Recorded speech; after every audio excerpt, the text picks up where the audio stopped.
कामचोर देवरानी। एक बार की बात है, सुषमा अपने पूरे परिवार के साथ खुशी खुशी मोहन नगर में रहती थी। उसकी दो बहुएं थी, पल्लवी और शिवानी।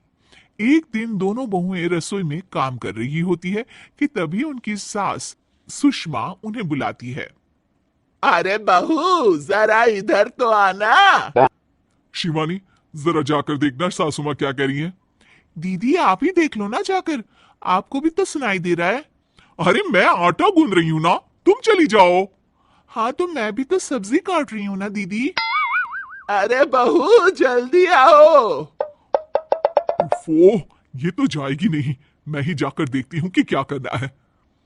पल्लवी सुषमा के कमरे में जाती है। जी मम्मी जी, क्या हुआ? शाम को घर पर कुछ मेहमान आने वाले हैं, तो तुम अच्छा सा खाना बना लेना बहू। ठीक है मम्मी जी, आप बता दीजिए क्या क्या बनाना है और कितने लोग आ रहे हैं। सुनील की मौसी जी और उनका पूरा परिवार आ रहा है। कुल मिलाकर 3 लोग और हमें मिलाकर हुए 9 लोग। तो अभी से ही तैयारी करना शुरू कर दो। और हाँ, घर की सफाई भी कर देना, हाँ अच्छे से। जी मम्मी जी, सब काम हो जाएगा, आप चिंता मत कीजिए। पल्लवी शिवानी को घर में मेहमान आने वाले हैं इसके बारे में बताती है। क्या? 9 लोगों का खाना बनाना होगा, घर की सफाई करनी है? बाप रे, सासू माँ ने तो हमें घर की नौकरानी ही समझ कर रखा है। ऐसा नहीं बोलते शिवानी, हम इस घर की बहू हैं और घर के काम करना हमारा फर्ज है। दीदी तो है ही सासू माँ की चमची, जब देखो सासू माँ सासू माँ। मैं तो इतना सारा काम नहीं करने वाली। हाँ। शिवानी कपड़े लेकर गमला साफ कर रही होती है और चक्कर आने का नाटक करने लगती है। मेरा सर चकरा रहा है।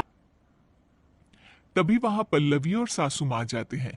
अरे बहू, क्या हो गया तुम्हें? मम्मी जी, बहुत तेज सर में दर्द हो रहा है।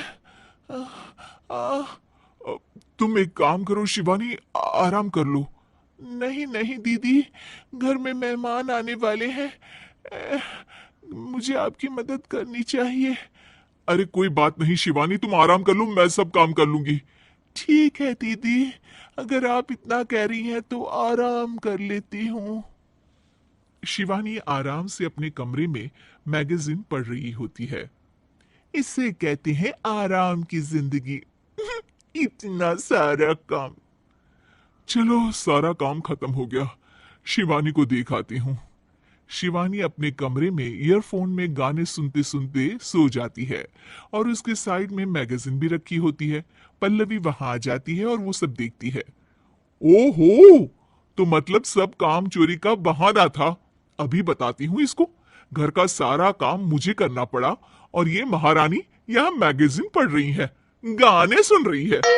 पल्लवी रसोई से एक प्लेट और चम्मच लेकर आती है और शिवानी को थाली बजाकर उठाने लगती है। शिवानी अचानक से उठती है। उठ गई महारानी, गाने भी सुन लिए, मैगजीन भी पढ़ ली। तुम तो बहुत बड़ी झूठी निकली शिवानी।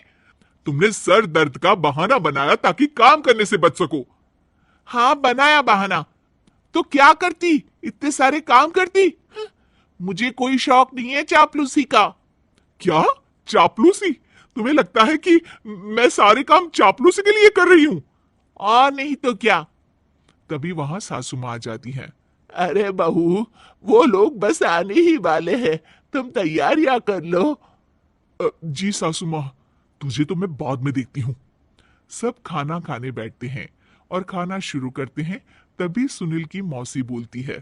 वाह भाई वाह, खाना तो बहुत ही अच्छा बना है सुषमा जी, एक एक चीज में क्या स्वाद है। ये सुनकर शिवानी मुंह बना लेती है। उसे अपनी जेठानी की इतनी तारीफ रास नहीं आती। आपकी बहुएं तो बहुत ही अच्छा खाना बनाती है। हाँ, बनाती तो दोनों ही अच्छा है, पर आज ना ये सारा खाना बड़ी बहू ने बनाया है। छोटी बहू की तबीयत ठीक नहीं थी, सो इसलिए। मानना पड़ेगा सुषमा जी, आपकी बड़ी बहू तो बहुत ही गुणवान है। पल्लवी की तारीफ सुनकर शिवानी को जलन होती है। पल्लवी ये सुनकर खुश हो जाती है और शिवानी की तरफ देखकर उसे चिढ़ाती है। कुछ देर बाद मेहमानों के जाने का वक्त हो जाता है। मौसी जी सबके लिए उपहार लाई होती है, वो सबको शगुन के पैसे देती है और अंत में पल्लवी के पास आती है। तुम्हारे लिए शगुन का लिफाफा तो है ही, पर बहू तुम्हें एक और उपहार भी मिलेगा इतना अच्छा खाना बनाने के लिए। मौसी अपने सोने के कंगन निकालकर पल्लवी को पहना देती है। ये लो, ये मेरे मनपसंद कंगन है, अब से ये तुम्हारे हुए। आ, आ, धन्यवाद मौसी जी। ये देखकर शिवानी तो पूरी तरह से जल जाती है और गुस्से से रसोई में चली जाती है। तभी वहां पल्लवी आ जाती है और उसे अपने कंगन दिखाने लगती है। देवरानी जी, अब आपका सर दर्द ठीक तो है ना? हाँ, मुझे लगता है कि अब सर दर्द शुरू हो गया होगा आपका।